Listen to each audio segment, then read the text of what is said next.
Hey everybody, welcome to Sid's Little Corner of the Internet. We've got another Transformers review coming your way.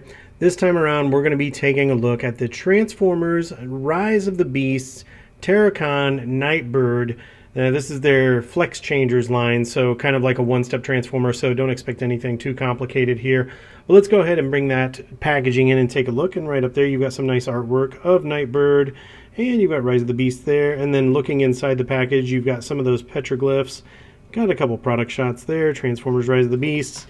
And over here you've got some artwork. It says Flex-Changers. On the back you've got some product shots and Energon Flex Band. That's a pretty fancy name for a rubber band if I've ever seen one. Flex, twist, and lock. And then you got all your warnings down here. The baby is sad because, well, you'll see. And then we've got some more artwork over here. And then down below is some more information if you care to read it. So now that we've got that packaging out of the way, let's take a look at pretty much the one and only thing that came inside that box. Behold, laid out here before you is everything that came inside that box, and it doesn't amount to much. You get your little sheet of warnings, and you get your instruction booklet, and you are left with Nightbird. There are no accessories here for this Flex-Changers, so let's just jump right into it. We're going to bring her in and, take a look at everything she has to offer. So, as far as details go, there is that face, for what it's worth. And then coming on down, there's the chest. And then you've got the crotch area. You do have a decent amount of detail here. It's just kind of wasted. And then feet. And coming over here to the sides, there's the legs. So you've got some springs right there. That's nice. And then there it is from the profile view. She's sleek and slim and trim. As far as the arms go, there you go. She's got some hands, and then there she is from the back, so you can see what that's all about. And then looking up underneath, you've got all that. Okay, now normally this is where we would do articulation, but she has no articulation of which to speak. It's a flex changer, so everything's pretty much locked into place. I mean, you can, I don't know, kind of wiggle it there and wiggle a little bit as far as the legs go, but that's it. So she is very much a static figure. So what we'll do now is just go ahead and just jump right into the transformation here. And being a flex changer, it's kind of like a one-step changer here. There's not a lot going on. You have, I don't even know how to divide it into steps. It's a motion. So you've got this little tab right under here. You're just going to lift that up, and then that's going to separate the body. And then once you do that, it's really just a matter of you're going to bring this up, and as you bring this up, you're going to flip these out. So you're going to bring these arms, flip this up, bring those arms around, do one of those, and then that's going to twist those around that Energon Flex band, and then you're going to just tab those together and then line that up kind of sort of, and then you've got that kind of sort of lined up. And then you're going to take these legs, and you do have on these legs, you've got these or on this back area, you've got these tabs, and then you've got the corresponding slots on the legs. So line that up and lock those into place. Do that on both sides. And yeah, there you go. Other than squeezing everything together, there you have Nightbird in her alt mode. And now that we have Nightbird in her alt mode, let's go ahead and take a look at some of those details. I mean, it's not the worst car ever. So there's the front. You've got some silver painted headlights. Just a wee bit of detail there. Let's just ignore the big gaping areas on the side of the car, and let's focus on those mushroom pegs, shall we? So I guess I shouldn't pick too much. This is obviously not meant to be a masterpiece level figure, but it's still, for the price point, I find it kind of annoying. You've got a little sculpt work there. You got some door handles, and then you have this. Yeah, you have this. So coming around to this side, And there you go, and there she is from the top, and there she is from the bottom. So yeah, I mean, it rolls. So I'm gonna credit where it's due there. All right, so we'll bring in a comparison. I'm not going to spend a lot of time doing comparisons here. Just kind of give you a sense of scale, and then we will just go from there. Just one thing real quick before we bring in the other comparison is let's go ahead and just give you the sense of scale here. So this is Imperial. So you're looking at 4.5 inches, give or take, for the overall length, and just under 2 inches for that overall height. And then as far as width goes, just under 2 inches for that width, just to give you a sense of the size that you're working with here. Okay, let's go ahead and do that comparison. So for that one and only comparison that we're going to have here, on the left, of course, is that Flex-Changers Nightbird. On the right over here, this is the Deluxe Class Nightbird that came in that Rise of the Beasts 3-pack with Cheetor and with Wheeljack. So yeah, I mean, this does measure up almost Deluxe Class size in vehicle mode. It's just it is what it is. So a couple of different views here. So right here we see both of them kind of in that 3/4 front view.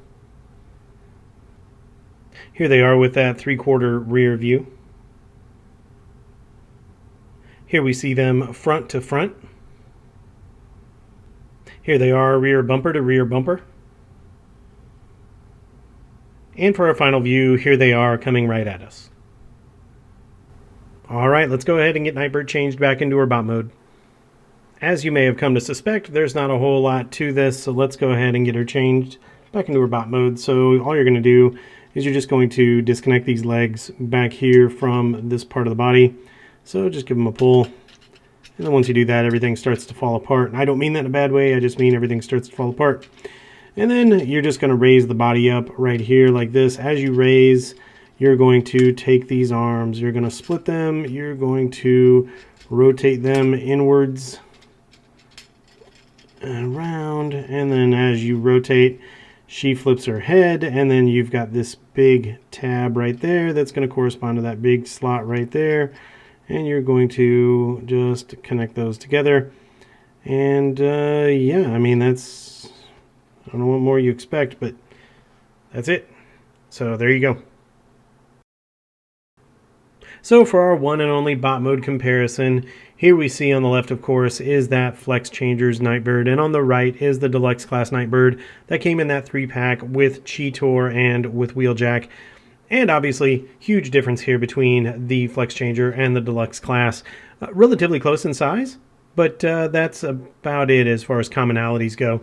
So one last thing that we're going to do here for this comparison, just to give you, again, that sense of scale, is we're going to bring in the ruler, and you can see, probably better if I just put it right there. Maybe I'm trying not to knock the figures over. So just under, or maybe right at 5 inches for the Flex-Changers Nightbird, maybe just under, and it looks like the Deluxe Class is just over 5 inches. So there you go. Let's move that out of the way. And yeah, there you have it. All right, that's going to do it. So let's go ahead and get into those final thoughts. So there you have the Transformers Rise of the Beasts Flex-Changers Nightbird. And yeah, I mean, this is not my cup of tea. I will admit I am what they would consider to be an adult collector. So this is obviously not masterpiece scale. Looking at it through the lens of something that you would pick up for a child, or, you know, somebody who's just enthusiastic about Nightbird, I guess, maybe it's okay. My biggest issue with this thing is the price point. I just don't think it's worth the money that they're charging. Let's just run through the bullets real quick. I'm not going to do the traditional style review with the scoring. I just don't think that this figure is worthy of that. But overall looks, yeah, when she's in robot mode, she kind of looks like a robot. And when she's in car mode, she kind of looks like a car. That pretty much sums it up. There's not a lot here to compliment. It's just a robot in a car. Moving on to the articulation, there is none. So that makes it really easy to cover. The only thing that you're going to do with this thing is when you have her in car mode, you can roll the wheels, and that's going to pretty much do it. As far as accessories go, there are none. So again, really easy to cover there. Overall quality is good. for what it is. There are no sculpting defects that I could see, no paint issues that I could see. It does the intended purpose as far as the flex change itself goes. So all that works, no issues with quality. Getting to that final point, which is my biggest issue, which is the value. I don't think the value's here. I'm just stating it simply. I don't think that this thing is worth the price that they're charging for MSRP. I picked this up at a local Walmart in North America for 17 US dollars. I don't think it is even close to being worth $17. It's not.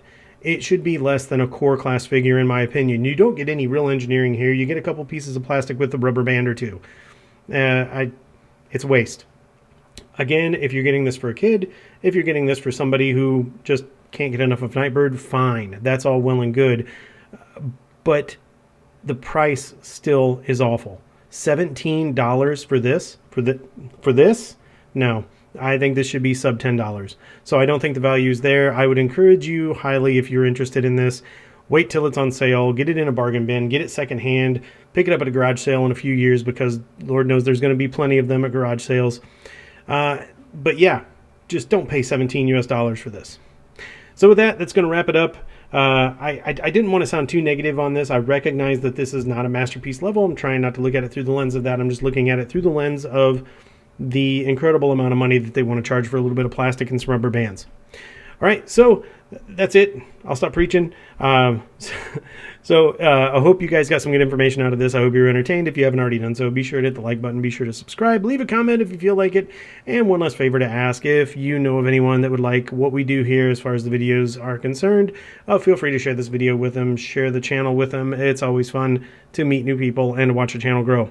So with that, it's going to wrap it up. Until we see you guys in the next review, take care.